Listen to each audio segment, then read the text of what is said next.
자, 이번 시간은 344페이지 공시지가기준법으로 갈 건데요. 이번 비교 방식입니다. 전체적인 틀을 보도록 하죠. 근데 교재로 가신다면 이제 592페이지를 보시면 돼요. 기본서. 자, 거래사례 비교법이라고 되어 있는데요. 592로 갑니다. 자, 세 가지가 있죠. 자, 우리가 가액을 구하는 게 거래사례 비교법이 있고요. 그 다음에 토지의 가격을 구하는 게, 가액을 구하는 게 공시지가기준법입니다. 이 방식하고 좀 비슷해요. 공시지가기준법. 설명해 드릴 거고요. 그 다음에 임대사례비법은 우리가 임대료는 임대사례비법으로 가죠. 임대사례비법. 그럼 얘는 임대료가 나오고요. 임대사례가 나오고 임대료를 구하는 겁니다. 이 두 가지 방식에서 이제 우리가 시험에 나올 텐데요. 자, 거래사례를 가지고 와요. 자, 우리 이제 그 식이 중요합니다. 이걸 비중가격이라고 하거든요. 비중가액. 자, 비중가액을 내 대상부동산을 구해요. 대상부동산. 그러면은 우리 용어 정리가 사례가격이라는 게 있습니다. 그럼 거래사례의 가격을 가져오죠. 정상화하는 작업이 형이 동생한테 넘기면 좀 싸게 넘기는 게 그걸 고치는 게 사정보정치입니다. 사정보정을 하고요. 그 다음에 시점이 틀리면 시점 수정을 합니다. 그 다음에 지역이 틀리면 지역요인 비교. 자, 인근 지역에서는 지역요인 비교를 생략할 수도 있죠. 비교치. 그 다음에 개별 요인 비교. 그 다음에 면적까지 구할 수도 있죠. 그래서 우리가 사시지계문으로 꼭 암기를 하시고요. 그 다음에 얘는요, 우리 법조항이 뭐가 나오냐면, 일단 거래사례라는 게 나올 거고요. 그 다음에 사정보정, 그 다음에 시점수정, 지역요인과 개별 요인을, 우리 네 번째는 가치형성 요인이라고 나와요. 가치형성 요인. 그래서 가치형성 요인의 비교다. 이렇게 나올 수 있습니다. 그 다음에 얘는 가액을 산정하는 거고, 얘는 임대료와 임대사례를 갖고 따지는 거죠. 근데 공시지가기준법은 토지 가액을 구합니다. 토지 가액. 그래서 일단은 표준지가 나올 거예요. 표준지를 선정하기 때문에, 자, 비교 표준지를 먼저 선정합니다. 그 표준지를 산정을 해서 제곱미터당 가격이 나와요. 가격. 자, 그 다음에 이제 사정보정이라는 게 안 들어가요. 자, 얘는 적정가격을 매기기 때문에 시점 수정만 들어갑니다. 시점 수정. 그 다음에 지역 요인, 개별 요인 똑같이 들어가거든요. 그 다음에 그 밖에 요인 보정이라는 건데, 자, 그러면서 우리가 항상 요 계산 방식은 항상 대상이 올라가고요. 사례가 내려가죠. 플러스는 우세, 마이너스는 열세, 플러스 우세, 마이너스 열세. 그 다음에 있는 이가가 주어가 되고요. 뭐뭐 보다가 100이 되죠. 자, 이렇게 해서 우리가 한번 볼게요. 자, 그럼 계산 문제부터 보도록 하겠습니다. 344페이지의 5번 문제입니다. 작년 문제죠. 다음 자료를 공시지가기준법으로 토지가액을 한정하시오. 다 읽을 수는 없고요. 여러분이 이제 그거는 읽어보시고, 상업지역이에요. 그럼 박스에 보시면 상업지역만 보시면 200만 원으로 이제 공시지가를 시작합니다. 자, 200만 원 시작을 하고요. 제곱미터다. 그 다음에, 자, 그러면 우리가 어떻게 돼요? 상업지역이 5% 상승이죠. 그럼 시점 수정은 1 플러스 0.05니까 항상 1.05가 나와야 되죠. 1.05가 나와야 되고, 그럼 우리가 210만 원이 될 겁니다. 여기까지가 210만 원이 돼요. 210만 원이 되고, 자, 200만 원에서 1.05를 곱하죠. 거기다가 지금 인근 지역이니까 지역 요인은 동일하죠. 그럼 개별 요인을 봤을 때 대상 토지가 주어고요. 가로 조건이 10%가 사례보다 표준지보다 우세해야 돼요. 그럼 우리가 우세하다 보니까 대상 부동산이 110이고 밑에가 100이 되니 1.1로 곱하면 되죠. 그럼 정확하게 231만 원이 정답이 됩니다. 그 정답은 5번이 정답이다. 이렇게 보시고요. 자, 그 다음에 이제 비교 방식 갈게요. 그 다음에 이제 비교 방식으로 간다면, 자, 넘겨보겠습니다. 가장 대표적인 게 14번 정도 계산 문제? 14번. 똑같은 문제입니다. 이건 이제 거래사례 비교법인데, 14번. 페이지 349페이지 비중가격을 구하죠. 그럼 일단은 대상 토지가 이제 면적이 대상이 올라가고 사례보다 개별 요인이 10% 우세하다. 사례 부동산 면적이 1000이고요. 자, 대상이 900이니까 900이 올라가고 1000이 내려가겠죠. 자, 2년 전에 가격이 2억이었다. 그럼 곱하기 해설대로 한번 가볼게요. 자, 해설대로 가신다면, 자, 면적이 이제 대상 면적이 900이 올라가고 사례가 내려가죠. 그럼 0.9라는 뜻이고요. 그 다음에 개별 요인을 봤을 때 대상은 주어져. 그 다음에 사례가 100이에요. 사례보다 개별 요인이 10% 우세해요. 110이 돼서 100이 내려가니까 1.1을 곱하시고요. 그 다음에 시점 수정은 5%예요. 그 5%는 1.05라는 걸 꼭 빨리 나오셔야 됩니다. 1 플러스 0.05니까. 그래서 2억 곱하기 0.9 곱하기 1.1 곱하기 1.05. 자, 2억에다 곱하면 2억 790만 원이니까 정답은 2번이 정답이다. 그렇게 보시면 될 것 같고요. 자, 그 다음에 갑니다. 19번 갈게요. 자, 19번은 이론인데요. 부동산 감정평가에 관한 설명 중 틀린 것은 4번 거래사례 비교법은 시장성을 고려합니다. 거래사례가 많으니까. 과도한 호황 불황기에는 매우 유용하다. 자, 사례가 2년 전인데 호황인데 지금 불황이에요. 호황 불황이 극심한 경우에는 유용성이 떨어지겠죠. 자, 이게 틀렸고요. 자, 그 다음에 갑니다. 26번 갈게요. 자, 26번은 다음 사례 부동산의 사정보증치는 얼마냐? 면적이 1000제곱미터인 토지를 1억에 구입하였다. 그럼 제곱미터당 10만 원이에요. 구입했죠. 사례입니다. 근데 이게 굉장히 고가로 매입됐어요. 정상적인 것은 우리가 정상적인 우리 가격은 8만 원이 정답이 되는 거죠. 근데 이게 너무 고가로 거래됐다는 거죠. 10만 원이. 그럼 이걸 나누시면 돼요. 그럼 0.8이 되거든요. 0.8이 돼서 8만 원이 된다. 이런 뜻이거든요. 사정보증치는 0.8이니까 정답은 4번이 정답이다. 자, 27번에 별표 치시기 바랍니다. 자, 요 문제가 이제 상승식으로 구하는 게 거의 이제 우리 시험 문제에 자주 출제가 돼요. 355페이지 27번. 평가 대상군에 속한 지역과 사례부동산에 속한 지역이 다음과 같을 때, 자, 상승식으로 구합니다. 자, 격차는 사례부동산이 속한 지역을 배우로 잡고 대상이 우리가 조정이 됐죠. 그 소수점 넷째 자리까지인데, 자, 이건 이렇게 보시면 돼요, 여러분들. 자, 사정보증치, 우리가 지역요인 비교치거든요. 자, 그럼 우리가 대상이 조정이 됩니다. 대상이 마이너스 2라는 거는 100에서 98이라는 뜻이고요. 0.98로 적어 놓으십시오. 그 다음에 환경 조건은 플러스 3이죠. 그럼 103이 돼서 100이니까 1.03이라고 적으시고요. 자, 그 다음에 마이너스 1 났죠. 가로 조건은 99 빠진 겁니다. 그럼 0.9가 되겠고요. 자, 곱하기, 자, 마지막 접근 조건은 플러스 4죠. 그럼 104가 되겠죠. 104가 되니까 100이 되는 거고요. 주의하실 거는 1.04를 곱하죠. 자, 0이라고 해서 0을 곱하면 안 됩니다. 자, 이건 뭐냐면 100에다가 플러스 마이너스 0은 아무 의미가 없어요. 1이라는 것이거든요. 그래서 이걸 다 곱하면 아마 1.03927 얼마가 나옵니다. 넷째 자리는 절사니까 좀 우리가 1.039가 되겠죠. 자, 넘기십시오. 자, 넘기시면 이제 더 이상 수익하는 법에 대한 거가 나왔네요. 그 다음에 또 우리가 나왔다는 건 31번은 공시지가기준법은 똑같은 문제니까 한번 풀어보시도록 하고요. 34번입니다. 자, 두 번째 제가 넣을게요. 거래사례 비교법은 사정보증이라는 게 들어가겠죠. 그래서 여기가 이제 니은이 돼요. 그래서 이제 34번은 제가 1번이 정답인데 사정보증까지 보고 할인이라는 것은 제가 수익환원법에 가서 해드리고요. 자, 36번도 똑같은 문제입니다. 36번도 여기 그 상승식이다 보니까 361페이지에 그 36번 한번 볼까요? 감정평가의 대상이 되는 부동산. 자, 그 거래사례 부동산의 개별 요인 항목별 비교 내용이 다음과 같다. 상승식으로 구하라. 똑같은 거죠. 자, 가로의 폭 구조 등의 상태에서 대상이 5% 우세하대요. 그럼 똑같습니다. 위에가 105가 되니까 100이 되죠. 1.05라고 적어 놓으시고 곱하기. 그 다음에 대상이 3% 열세하대요. 자, 그럼 100분의 97이죠. 97. 그럼 이제 빨리 푸는 방법이죠. 자, 5% 우세하면 1.05. 3%면 3을 깝니다. 100에서.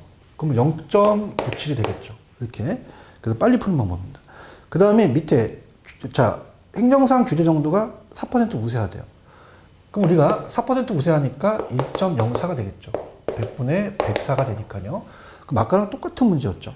1.05, 0.97, 1.04를 곱하면 1.059가 되고, 또 넷째 자리까지 절사죠. 자, 그래서 정답은 4번이 정답이 되겠고요.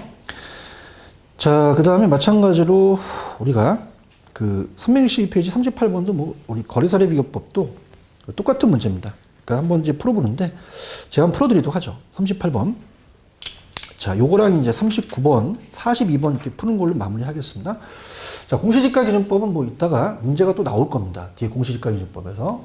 그때 가서 제가 공시지가기준법은 계산 문제를 또 한 번 더 해드리고요. 자, 요거 거래사례 비교법이에요.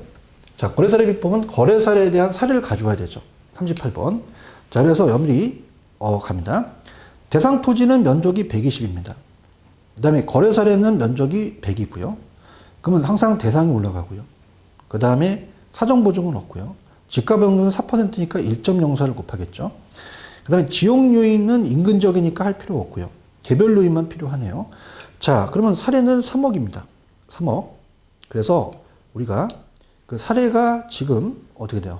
3억이라고 중간에 있죠. 그럼 3억에다가 자, 우리 풀이 위주로 갈게요. 자, 100분의 100사라는 게 4%입니다. 그래서 4%다 그러면 1 플러스 0.04를 곱하니까 1.04가 바로 나와줘야 되고 좋아요. 그 다음에 자, 어떻습니까? 자, 두 번째는 이제 개별 요인을 제가 했어요. 대상이 5% 열세하다. 그럼 95가 되잖아요. 물을 빼니까 0.95가 되겠고요. 곱하기 면적까지 보죠. 면적은 대상 토지가 120이고 사례 토지가 100이니까 대상이 올라가죠.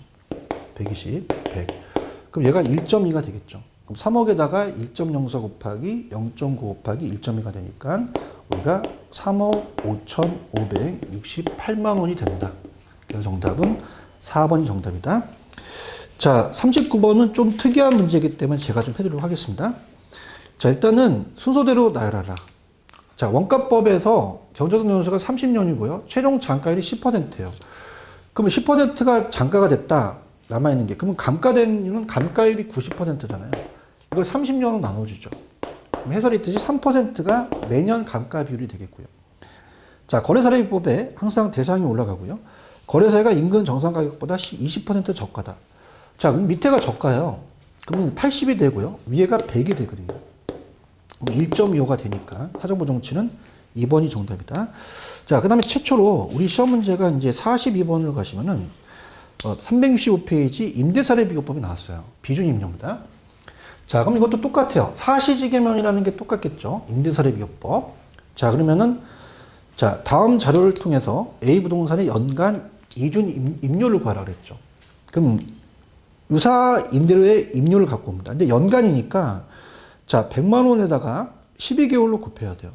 그런데 자, 갑니다. 자, 얘가 상승률이요. 10% 상승했어요. 자, 그럼 100만 원이었는데 임대료가 월 제곱미터당 100만 원이었습니다. 근데 10%니까 1.1을 곱하죠.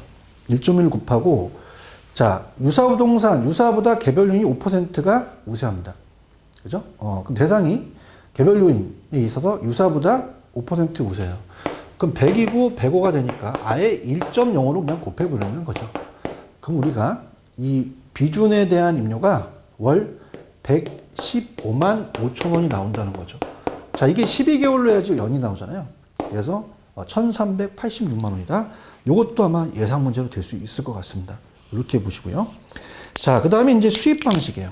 자, 수입 방식은 일단 교재로 가져서 우리 수입 방식을 알아야 하니까 자, 교재로는 여러분들이 제가 어디를 유인하냐면 페이지 598, 599페이지입니다. 599페이지 수익환원법이라는 게 있죠. 자, 599입니다. 갑니다. 599. 그럼 우리가 임료를 구하는 건 제가 문제를 풀면서 다음 시간에 정리를 해드릴 거예요. 자, 수익환원법이 좀 어렵습니다. 계산 방식이 많기 때문에 좀 천천히 가죠. 자, 수익환원법은 가격을 구해요. 수익을 가격으로 환원해달라. 자, 그러면 산식이 먼저 중요하죠. 그 의의하고요. 자, 들어갑니다. 자, 수익 가액이라는 것은 이 순수익이라는 건 장내 순수익이에요. 장내라는 게 들어가고요. 순수익. 장내라는 게 들어가야 되고요. 특히 이 순수익이라는 거는 무조건 순영업소득입니다.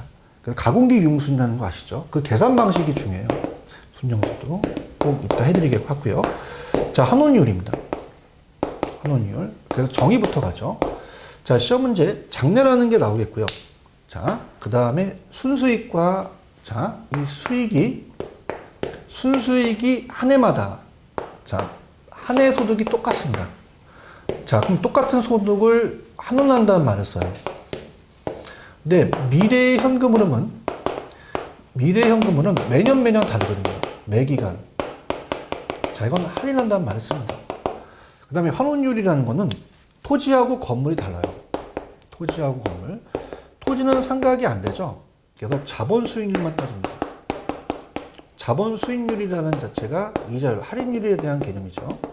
그 다음에 자본 회수율은 건물에서만 써요. 그래서 이건 상각률이기 때문에 자, 얘는 고려하지 않고요. 얘만 둘 다 고려합니다. 자, 그래서 얘는 수익률만 고려했지 회수율은 고려하지 않는다. 자, 이렇게 가고요. 그 다음에 이제 거의 뜨는 게 환원율을 산정하는 방법이에요. 그래서 요즘은 이제 트렌드가 아예 여러분이 이제 그 603페이지로 가십니다. 그래서 환원율의 산정이라는 게 중요합니다. 그래서 환원율의 산정 방법. 환원율의 산정 방법에서 거의 축제가 돼요. 그래서 우리가 CO12, 이렇게 C조12라고 하는데요. C조12. 그 다음에 이제 만약에 얘를 구하라고 한다면 이 순수익을 얘로 나눠줘야 돼요. 순소득을. 자, 이렇게 해서 문제를 풀면서 가겠고요. 자, 시장추출법은 내가 환원율을 구하는 게 아니라 거래 사례에서 가지고 오고요. 자, 조성법은 위험 요소의 구성 요소가 자, 요소 구성법이라는 게 위험의 구성 요소예요. 그래서 하나씩 하나씩 그 위험 요소를 따진다는 거죠. 그래서 우리가 순수 이율이라는 무위험률에다가 플러스 알파. 자, 그래서 위험 할증률을 더해 갑니다. 그래서 구성 요소가 위험 요소가 많기 때문에 그 위험 구성 요소를 더해서 산정한다. 굉장히 주관적이죠. 그래서 개인마다 틀리기 때문에 좀 감정평가에 삭제가 됐죠. 그래서 잘 안 씁니다. 조성법이 지어 들어갔다. 자, 투자결합법이 이따가 계산 문제가 나와요. 투자결합법. 자, 투자결합법은 아까 봤듯이 물리적으로는 토지와 건물은 환원율이 다릅니다. 토지는 상각이 안 되니까 상각률을 고려하지 않고 자본 수익률만 고려하고 건물은 고려하거든요. 가중평균에서 구해요. 곱해서 더한다. 가중평균하기 구하기 때문에 자, 우리가 항상 얘네들은 다르고요. 분리가 가능합니다. 가능하고 자, 금융적이라는 것은 아직까지 계산 문제는 안 나오는데요. 저당 투자자의 은행과 지분 투자자의 수익률은 달라요. 얘는 이자를 먹고 얘는 지분 배당률을 먹죠. 자, 얘도 가중평균하고요. 자, 에루드법이죠. LG전자. 에루드는 감정평가사입니다. 그래서 저당 소득과 지분 소득을 환원한다 그래서 저당 지분 환원법을 얘기를 하죠. 그래서 얘는 차입자 입장, 지분 투자자 입장을 써요. 지분 투자자. 그래서 차입자 입장에서 그래서 LG전자가 부조를 만들었죠. 우리가 이 버스에 부조를 올리는. 그럼 우리가 이 지분 투자자를 봤던 에루드법은요. 매기간 소득을 보고요. 한 해가 아니라 그 다음에 가치의 상승 하락분을 고려하고요. 자, 저당과 지분의 변화를 고려해서 자, 저당이 나중에 지분으로 형성하는 지분 형성분을 얘기를 했죠. 근데 단점은 세전 현금 수지 갖고 따집니다. 그러면 세금을 고려하지 못했죠. 저당은 고려했지만. 그래서 이 세금이라는 자체, 자, 이거는 소득세입니다. 소득세와 법인세를 고려하지 못했다. 세금을 고려하지 못했다는 단점이 있다. 자, LG전자가 부조를 만듭니다. 부채감당법이죠. 자, 부채감당법은 부채 감당률로 적용하니까 이건 저당 투자자 입장이에요. 은행 입장이죠. 부조를 생산했다. 저당 투자자 입장으로 간다. 그러면서 자, 이 에르두법에 우리가 환원율을 구하는 게 저부대예요. 그래서 자, 부채를 못 갚았다. 저 익숙한 부대로 데려가요. 그게 저부대입니다. 저부대. 자, 저당상수죠. 저당상수. 원리금을 구할 때니까 이거는 은행 입장이고요. 부채 감당법이니까 부채 감당률을 근거로 가죠. 또 대부 비율로 간다. 자, 이렇게 보시기 바랍니다. 자, 그래서 C조12, 조씨가 12명이 있어요. 어떤 반에 가서 조씨 순으로 봐요. 근데 조씨가 12명이 있다. 조씨12. 자, 이렇게 해서 우리가 문제, 계산 문제까지 한번 들어가 보도록 하겠습니다. 넘겨보도록 하죠. 나머지 뭐 임료를 구한다 그런 것들은 제가 다음 시간에서 빼겠습니다. 넘길게요. 자, 그러면은 우리가 대표적인 문제가 343페이지의 3번 문제입니다. 자, 직접 환원법이 수익가를 구하라 그랬어요. 자, 이제 본격적으로 들어가 보도록 하죠. 자, 이걸 구한다면 가공기 이용수를 구해야 됩니다.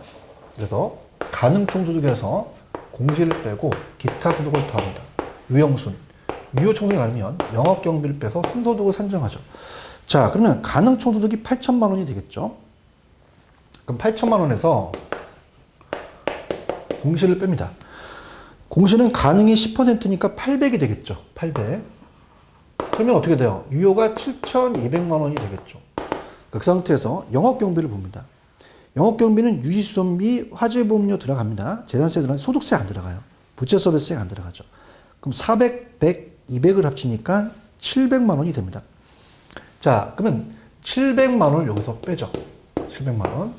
그 7,200만 원이 나온다면 거기서 700만 원을 빼면 6,500만 원이 되는 거죠. 자, 그럼 6,500만 원이 됩니다. 그럼 6,500만 원에서 환원율이라는 건 10%죠. 0.1이니까 6억 5천이다. 3번이 정답입니다. 자, 4번. 자본환원율 결정 방법에 가장 거리가 먼 거죠. 시조12죠. 자, 5번입니다. 금융 쪽은요, 저당 투자 요구수준과 지분 투자 요구들이 다르죠. 자, 다릅니다. 그래서 동일하다가 틀렸습니다. 다르다. 투자 자본의 금융적 측면은 맞고요. 자, 그 다음에 넘겨볼게요. 자, 임료나 이런 것들 산정은 제가 다음 시간에 하도록 하고요. 자, 그 다음에 우리가 10번 문제에 대한 유형이 있네요. 자, 아까 문제랑 유사하죠. 자, 가공기 유용순을 쫙 나열했죠. 자, 그 다음에 이제 환원이율을 구하는 게 좀 틀립니다. 자, 그럼 가능총소득이 2천만 원이에요. 2천 됐고요. 2천만 원입니다. 여기다가 공실이 10%죠. 그럼 200만 원을 빼요. 자, 그럼 유효가 1,800만 원이 되겠죠. 자, 거기서 영업경비가 유효의 30%예요. 그럼 여기다가 0.3을 곱하게 되면 540만 원이 떨어집니다. 그럼 540만 원을 빼주죠. 자, 그러면 540만 원을 빼주게 되면 우리가 1260만 원이 나옵니다. 1260만 원. 그럼 1260만 원이 수익영업소득이 되는 거죠. 그럼 1260만 원에다가 우리가 기대율, 아니라 환원율을 곱하죠. 자, 50%라는 게 그래도 키포인트죠. 그러니까 토지는요, 얘가 5%고 얘가 10%라는 거는 건물이 성강률이 많다는 거죠. 반반씩 쪼개면 돼요, 50%니까. 얘의 반은, 자, 5%의 반은 2.5고요. 얘 7이네요. 7%의 반은 3.5가 됩니다. 그럼 6%가 되겠죠. 0.06을 나누니까 정답은 2억 1천. 3번이 정답이 된다. 이렇게 보시면 될 것 같고요. 자, 그 다음에 12번 같은 경우는 수익 가격은 순수익에다 환원율이니까 니은 환원율 들어간다는 거 제가 먼저 시켜드리고요. 자, 그 다음에 넘겨봅니다. 자, 여기 특히 16번 같은 경우가 이제 문제가 좀 다른데요. 일단 17번서부터 갈까요? 17번에 환원율 산정하는 거에서 환원율이라는 자체는 얘와 얘를 바꿀 수가 있고요. 그럼 순소득은 이제 수익각을 나누는데, 자, 위는 순소득으로 들어가는 게 감정평가 이론상이에요. 그 다음에 두 번째는 저부대거든요. 부채 감당률 대비 저부대, 저당 상소되니 1번이 정답이 되겠죠. 자, 그 다음에 요 16번은 제가 나중에 풀어드리고 먼저 이론부터 가겠습니다. 22번 갑니다. 353. 수익환원법에서 사용하는 환원율을 구하는 방법이 시조12, 시조12가 아닌 건 분해법이죠. 분해법은 감가수정하는 방법 때 사용한다. 자, 그렇게 가져가시면 되고요. 자, 그 다음에, 자, 일단은 여러분들이 그 문제, 우리가 환원율 구하는 걸 한번 풀어보도록 하죠. 자, 350페이지의 16번입니다. 자, 이건 환원율을 구하는 거였어요. 자, 그러면 순영업소득을 수익 가격으로 나누면 되거든요. 그런데 단위가 1,000원 단위예요. 그때 어떻게 하시냐면요. 1,000원 아예 다 지우세요. 자, 그러면 총 투자액이, 자, 이 수익 가격이 20이 된다. 20 되고요. 그럼 순소득을 구해서 저 총투자액으로 나누면 환원율이 나오거든요. 그럼 가능 총소득은요, 19,500서부터 시작하십시오. 19,500. 이렇게 1,000원 지우시고요. 자, 공실은요, 500입니다. 500. 500을 빼고요. 1,000원 지웠습니다. 그 다음에, 자, 그러면 여러분들 19,500에서 500에다가 기타 소득이 1,000이에요. 1,000. 자, 그럼 어떻습니까? 요거 지워주고 요건 2만이 되겠죠. 2만. 자, 그럼 영업경비는 몇 %예요? 자, 유효의 자, 40%가 영업경비잖아요.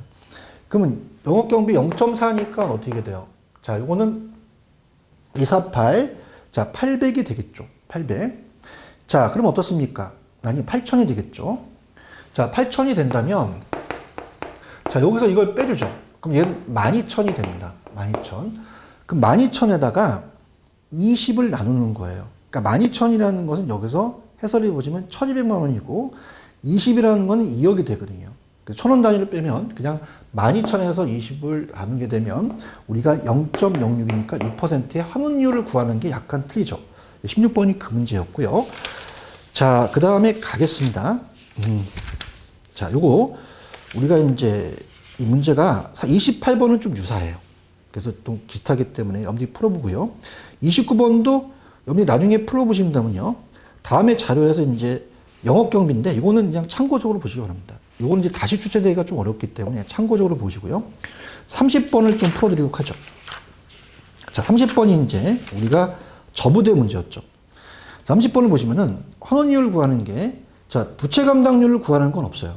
근데 우리가 저당상수라는 게 있죠. 저당상수가 0.177이 나왔고요. 부채 감당률이라는 게 안 보입니다. 그러면 우리 부채 감당률은 순소득을 부채 서비스로 나눈다고 했잖아요. 그럼 순소득이 3,000이고요. 3천만 원이고 부채 서비스액이 1,500이에요. 그럼 2배거든요. 2를 곱하시면 되고요. 자, 그 다음에 3천에서 1,500이 2잖아요. 그 다음에 대부 비율이 40%니까 0.4를 곱하면 되죠. 자, 그렇다면은 우리가 0.1416이 나와요. 그럼 요거는 퍼센트로 간다면 14.16%가 되니 답이 3번이 정답이 되겠죠. 자, 그 다음에 34번 마무리합니다. 359페이지 34번인지 알 수 있어요. 자, 수익환원법에서 맨 밑에 장래라는 거 들어갔고요. 장래, 좀 지웠네요. 우리가 순수익은 환원한다고 그러고 미래연금은 할인한다고 하거든요. 그래서 정답은 우리가 1번이 정답이다. 그렇게 가시면 됩니다. 자, 그래서 우리가 거의 다 푼 것 같기도 하고요. 자, 40번으로 깔끔하게 마무리하도록 하겠습니다. 40번도 똑같은 문제죠. 자, 그래서 가공기 이용순을 되는 거죠. 되고요. 그 다음에 환원율이 나와줘야 돼요. 다 지워볼게요.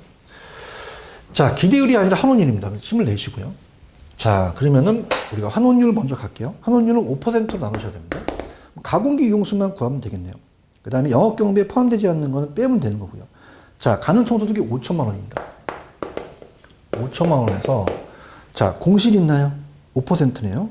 자, 5천만 원의 10%는 500이고 반은 250이니까 250만 원 빼죠. 자, 그렇다면 4,750만 원이 나옵니다. 요게 유효 총소득이 되죠. 자, 영업경비는, 자, 어때요? 부채 서비스액 안 들어갑니다. 개인 업무비 안 들어갑니다. 그러면 100만 원하고, 자, 하재보험료 100만 원하고, 그 다음에 더하기, 자, 유지 관리비 들어갑니다. 근데 가능 총소득의 3%래요. 5, 35. 그럼 150만 원이 들어가는 거죠. 그럼 250을 더하라는 얘기네요. 그죠? 그럼 250을 더하니까, 자, 아니죠. 자, 150을 더하니까 요게 합치면 250만 원이 되네요. 그럼 4,750에서 250을 빼니까 4,500만 원이 되는 거죠. 그러면 자, 순소득이 4,500만 원이 됩니다. 4,500만 원. 맞을 거예요. 4,500만 원이 되고, 그 다음에 기대율이라는 것으로 우리가 나누는 게 아니라 환원율의 0.05로 나누죠. 그럼 4,500만 원을 0.05로 나누니까 9억이 떨어지죠. 그 정답은 4번이 정답이다. 자, 그 정도만 보시길 바랍니다. 자, 그래서 남아있는 문제는요, 우리가 이제 뒤에 공시지가가 중요합니다. 자, 공시지가는 거의 뭐 별표 3개짜리고, 남아있는 부분은 여러분들한테 임료 판단이에요. 그래서 우리가 다음 시간에는요, 아마 안 푼 문제가, 자, 8번입니다. 8번. 그래서 346페이지 8번. 자, 제목은 임대료에 대한 감정평가 방법. 자, 임대료 감정평가 방법. 요거 들어가도록 하죠. 그 나머지 부분은 임대료에 대한 게만 나왔기 때문에 그렇게 뭐 어렵지는 않습니다. 그래서 수입 방식에 대한 요까지 여러분들이 계산 방식까지 꼭 정리하시고요. 자, 임대료에 대해서 적산법, 임대사례비교법, 수입 분석법이 있는데, 자, 이건 8번을 마무리하고요. 우리가 공시지가 기준법으로 마지막 시간을 감정평가를 마무리하도록 하겠습니다. 특히 8번 같은 거는 이제 가로치기만 거의 나오기 때문에 제가 8번 문제는 다음 시간에 우리가 뵙도록 하죠.